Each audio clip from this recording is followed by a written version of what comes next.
नमस्ते दोस्तों, स्वागत है हमारे चैनल क्राइम का सच में। दोस्तों, आज की सच्ची घटना है कानपुर के थाना अकबरपुर क्षेत्र के अंबेडकर नगर में रहने वाले राहुल यादव की। राहुल की शादी अप्रैल 2018 में मथुरा के निवासी ओम प्रकाश की बेटी पूजा के साथ हुई थी। राहुल आगरा में एक दुकान पर काम करता था।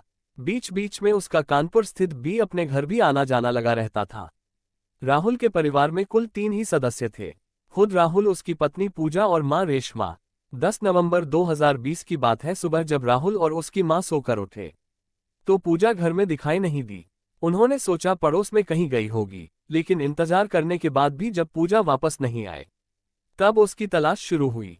जब वो कहीं नहीं मिली तो राहुल ने अपने ससुर ओम प्रकाश को फोन करके पूजा के बारे में पूछा। ये सुनकर ओम प्रकाश चौंके, क्योंकि वो मायके नहीं आई थी।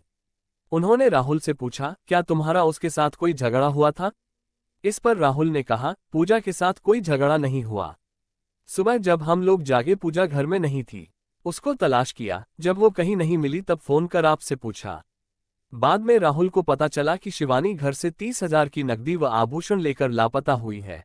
ससुर ओम प्रकाश ने जब कहा कि पूजा मायके नहीं आई है तो राहुल परेशान हो गया। कुछ ही देर में मोहल्ले भर में पूजा के गायब होने की खबर फैल गई तो पास पड़ोस के लोग राहुल के घर के सामने जमा हो गए। उसने पड़ोसियों को पूजा द्वारा घर से नकदी व आभूषण ले जाने की बात बताई। इस पर सभी ने राहुल को थाने में रिपोर्ट दर्ज कराने की सलाह दी। जब पूजा का कहीं कोई सुराग नहीं मिला तब पुष्कर ने 23 नवंबर को थाना अकबरपुर में पूजा की गुमशुदगी दर्ज कराई। राहुल ने पुलिस को बताया कि पूजा अपने किसी प्रेमी से मोबाइल पर बात करती रहती थी। दूसरी तरफ पूजा के पिता ओम प्रकाश भी थाना बरसाना पहुंचे। उन्होंने थाने में अपनी बेटी पूजा के साथ ससुराल वालों द्वारा मारपीट व दहेज उत्पीड़न की तहरीर दी। ओम प्रकाश ने आरोप लगाया कि ससुराल वाले दहेज में 5 लाख रुपए की मांग करते थे। कई बार पूजा के साथ मारपीट भी कर चुके थे। उन्होंने ही उनकी बेटी पूजा को गायब किया है। साथ ही तहरीर में पूजा के साथ किसी अनहोनी की आशंका भी जताई गई। ओम प्रकाश ने रात और उसके घर वालों के खिलाफ थाने में दहेज उत्पीड़न व मारपीट का केस दर्ज करा दिया। जबकि राहुल इस बात का शक जता रहा था कि पूजा जेवर नकदी लेकर किसी के साथ भाग गई है। पुलिस ने पूजा के रहस्यमय तरीके से गायब होने की जांच शुरू कर दी।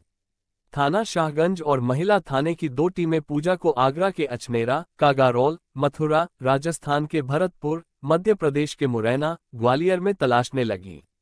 लेकिन पूजा का कहीं कोई पता नहीं चल सका। काफी मशक्कत के बाद भी पूजा के बारे में कोई जानकारी नहीं मिली। कई महीनों तक पुलिस पूजा की तलाश में जुटी रही, फिर भी उसे कुछ हासिल नहीं हुआ। पूजा का लापता होना पुलिस के लिए सिरदर्द बन गया था, लेकिन पुलिस के अधिकारी इसे एक बड़ा चैलेंज मान रहे थे। पुलिस अधिकारी हर नजरिए से पूजा की तलाश में जुटे थे, लेकिन पूजा का कोई पता नहीं चल पा रहा था। यहां तक कि सर्विलांस की टीम भी पूरी तरह से नाकाम साबित हुई। कई पुलिसकर्मी मान चुके थे कि अब पूजा का पता नहीं लग पाएगा। सभी का अनुमान था कि पूजा अपने किसी प्रेमी के साथ भाग गई है और उसी के साथ कहीं रह रही होगी। उधर ओम प्रकाश को इंतजार करते करते 6 महीने बीत चुके थे, पर अभी तक न तो बेटी लौट कर आई थी और न ही उसका कोई सुराग मिला था। ज्यों-ज्यों समय बीतता जा रहा था, त्यों-त्यों ओम प्रकाश की चिंता बढ़ रही थी। पूजा के साथ कोई अप्रिय घटना तो नहीं हो गई, इस तरह के विचार ओम प्रकाश के मस्तिष्क में घूमने लगे थे। उन्होंने बेटी की खोज में रात दिन एक कर दिया था। रिश्ते नाते में भी जहां भी संभव हो सकता था फोन करके उन सभी से पूछा। उधर पुलिस ने इस मामले को ठंडे बस्ते में डाल दिया था, लेकिन ओम प्रकाश ने हिम्मत नहीं हारी। इस घटना ने ओम प्रकाश को अंदर तक तोड़ दिया था। वो गहरे मानसिक तनाव से गुजर रहे थे। न्याय न मिलता देख ओम प्रकाश ने प्रयागराज हाईकोर्ट की शरण ली, जिसके फलस्वरूप जुलाई 2021 में हाईकोर्ट ने इस मामले में संज्ञान लिया। माननीय हाईकोर्ट ने कानपुर के एसएसपी को कोर्ट में तलब करके उन्हें पूजा का पता लगाने के आदेश दिए। कोर्ट के आदेश के बाद पुलिस हरकत में आए। एसएसपी हनुमान यादव ने इस मामले को खुद देखने का निर्णय लेते हुए पूजा के पिता ओम प्रकाश को अपने ऑफिस में बुलाकर उनसे पूजा के बारे में पूरी जानकारी हासिल की। इसके बाद हनुमान यादव ने एक टीम का गठन किया। इस टीम में सर्विलांस टीम के प्रभारी इंस्पेक्टर अमित कुमार, इंस्पेक्टर सदर राजकुमार, इंस्पेक्टर ताजगंज महेंद्र कुमार के साथ क्राइम ब्रांच को भी शामिल किया गया था। पुलिस टीम ने अपनी जांच तेज कर दी। लापता पूजा की तलाश में पुलिस की 2 टीमें उत्तर प्रदेश के अलावा राजस्थान के जिलों में भेजी गईं। पुलिस ने पूजा के मायके से लेकर ससुराल पक्ष के लोगों से जानकारियां जुटाईं। फिर कई अहम साक्ष्यों की कड़ियों को जोड़ना शुरू किया। पूजा के पति राहुल के मोबाइल फोन की घटना वाले दिन की लोकेशन भी चेक की। करीब 1 साल तक पुलिस पूजा की तलाश में जुटी रही। जांच टीम ने राहुल के लापता होने से पहले जिन जिन लोगों से उसकी बात हुई थी, उनसे गहनता से पूछताछ की। इससे शक की सुई पूजा के पति पर जाकर रुकने लगी थी। जांच के दौरान राहुल शक के दायरे में आया तो पुलिस ने उसे थाने बुला लिया और उससे हर दृष्टिकोण से पूछताछ की। लेकिन ऐसा कोई क्लू नहीं मिला जिससे लगे कि पूजा के गायब होने में उसका कोई हाथ था। राहुल पर शक होने के बाद जब पुलिस ने उससे पूछताछ की तो वो कुछ नहीं बोला। तब पुलिस ने उसका नाको टेस्ट कराने की तैयारी कर ली थी।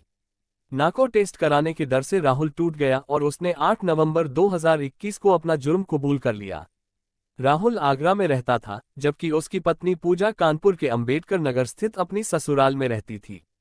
वो कभी कभी अपने गांव जाता रहता था। उसकी गृहस्थी ठीक चल रही थी, लेकिन शादी के 2 साल बाद भी पूजा मां नहीं बनी तो इस दंपति की चिंता बढ़ने लगी। राहुल ने पत्नी का इलाज भी कराया लेकिन कोई फायदा नहीं हुआ। इसके बाद बच्चा न होने पर दोनों एक दूसरे को दोषी ठहराने लगे। लिहाजा उनके बीच कलह शुरू हो गई। अब राहुल अपना अधिकतर समय व्हाट्सएप, फेसबुक पर बिताने लगी। राहुल जब आगरा से घर आता तब भी वो उसका ध्यान नहीं रखती। वो पत्नी के बदले व्यवहार को वो महसूस कर रहा था। वो पूजा से मोबाइल पर ज्यादा बात करने को मना करता था, लेकिन वो उसकी बात को गंभीरता से नहीं लेती थी। राहुल को शक था कि पूजा के किसी और से नाजायज संबंध हैं। घर में कलह करने के अलावा पूजा ने राहुल को तवज्जो देनी बंद कर दी तो राहुल ने परेशान होकर पूजा को ठिकाने लगाने का फैसला ले लिया। इस बारे में उसने अपनी मां रेशमा और वृंदावन निवासी अपने ममेरे भाई रमेश के साथ योजना बनाई। योजनानुसार 10 नवंबर 2020 को उन दोनों ने योजना को अंजाम दे दिया। उस रात जब पूजा सो रही थी, तभी राहुल पूजा की छाती पर बैठ गया। मां रेशमा ने पूजा के हाथ पकड़ लिए और राहुल ने रमेश के साथ मिलकर रस्सी से पूजा का गला घोंट दिया। कुछ देर छटपटाने के बाद पूजा की मौत हो गई। हत्या के बाद राहुल की आंखों के सामने फांसी का फंदा झूलता नजर आने लगा। राहुल और रमेश सोचने लगे कि पूजा की लाश से कैसे छुटकारा पाया जाए। काफी देर सोचने के बाद राहुल के दिमाग में एक योजना ने जन्म लिया। पकड़े जाने से बचने के लिए रात में ही राहुल ने पूजा की लाश एक तिरपाल में लपेटी। फिर लाश को अपनी मोटरसाइकिल पर रखकर घर से 8 किलोमीटर दूर ले गया। रमेश ने लाश पकड़ रखी थी। उन्होंने लाश को अंबेडकर थाना क्षेत्र की पुलिया के पास लेदर पार्क के जंगल में ले गए, जहां दोनों ने प्लास्टिक के तिरपाल में लिपटी लाश पर मिट्टी का तेल छिड़क कर आग लगा दी। प्लास्टिक के तिरपाल के कारण शव काफी जल गया था। इस घटना के 17 दिन बाद अंबेडकर थाना पुलिस को 27 दिसंबर 2020 को लेदर पार्क में एक महिला का अधजला शव पड़ा होने की सूचना मिली। पुलिस भी वहां पहुंच गई थी। पुलिस ने लाश बरामद कर उसकी शिनाख्त कराने की कोशिश की, लेकिन शिनाख्त नहीं हो सकी। शिनाख्त न होने पर पुलिस ने जरूरी कार्रवाई कर वो पोस्टमार्टम के लिए भेज दी। साथ ही उसकी डीएनए जांच भी कराई। राहुल द्वारा अपराध स्वीकार करने के बाद अंबेडकर थाना पुलिस को भी बुलाया गया। राहुल पुलिस को उसी जगह लेकर गया जहां उसने पूजा की लाश जलाई थी। इससे पुलिस को यकीन हो गया कि हत्या उसी ने की है। कानपुर थाना पुलिस ने 7 दिसंबर 2021 को ये बात मान ली कि महिला की जो लाश बरामद की गई थी वो पूजा की ही थी।